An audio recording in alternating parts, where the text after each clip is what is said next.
Or even he had an inkling of how huge this story was about to get.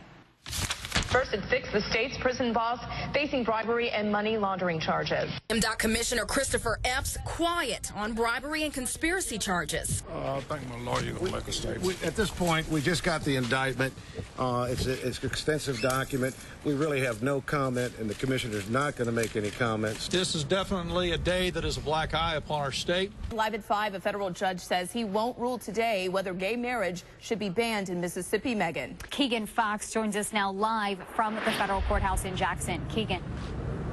Well, Megan, like you guys just said, the judge adjourned court this afternoon with no decision. There's a group trying to get a ballot initiative to legalize marijuana in Mississippi. Can I get your opinion on that? No, I'd rather not talk about it. I have an opinion on it, but I hesitate to say publicly what that is. I hope not. I think it should be legalized. The one that's smoking gonna keep smoking anyway. This is what it's like on the first hole as those players tee off. As you can see, it's a quiet zone, so you have to be very quiet as those players take the first swing. One of the players to watch at this tournament is John Daly, who showed up dressed to impress. Check out those pants. They got the track hoe back out of the hole. A city vehicle sent here to help work on some of the water problems going on in Sywell Road, but that track hoe actually became part of the problem. Right here on Sywell Road, when a separate portion of the water line collapsed beneath them and the backhoe. I asked the owner if I could have a Greek salad to go, and he said the regular size or the Jewish size.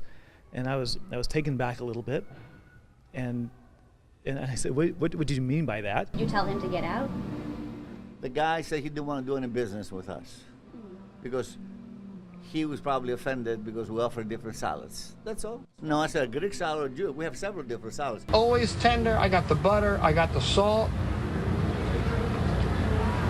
Oh my goodness, it does not disappoint. Oh, it's so tender. Ricky says he was sitting right in here when a hard object busted through the window and hit him in the neck. Marcus, the Magnolia State is the center of the college football world. Folks here in the state, they're waking up to the #1 college football team in the nation. The AP polls came out yesterday, and the Mississippi State Bulldogs officially #1 in the country for the first time ever. Florida State and Ole Miss round out the top 3. Top-ranked Mississippi State entered tonight's game against one loss, 5th-ranked Alabama as a 9.5-point underdog. It was the largest underdog point spread for the #1 team in the nation in the last 30 years. Here at 16 WAPT, we decided to test our own newsroom using these ultraviolet lights for our own dirty places. But when we moved our special camera to the telephone, Look at that. we found dirt all over the telephone keypad. Then we turned over the handset. You see all that stuff on the inside? It's pretty gross. Possible bomb threat, and then a possible drug bust as well. And then with the Ebola scare, you know, and it's just frustrating. We're not being informed. The scare started with a man throwing up right here in this spot. When authorities found out, they evacuated the station and shut down the food area.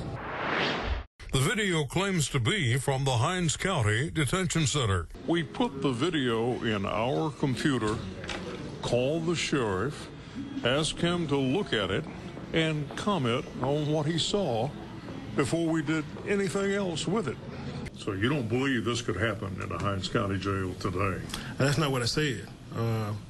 I think there are more measures in place to prevent it from happening as often. We're still here giving you coverage on that fire we spoke to you about earlier. Now, that barn is still burning. They just put up the caution tape. Lamont, what can you tell us about the traffic? The traffic was all backed up all the way up I-55. People were pulled over. Fire trucks were headed in. It was just a crazy scene on the highway. Another perspective for us, our chief meteorologist David Hartman, you said that you've been able to see the smoke on the radar, also that this weather may be affecting the fight against this fire. I've circled the area where the Ag Museum is.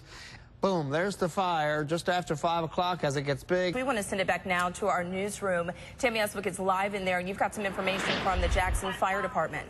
That's right. We're on the phone right now with Chief Investigator Greg Travis. Greg, can you tell us what the scene looks like right now? Right now, the firefighters do have the fire under control. We are going to take a quick break, but we will keep you updated right here on 16 WAPT News. Again, 3 buildings on fire at the Ag Museum, possibly a firefighter injured and several animals involved as well.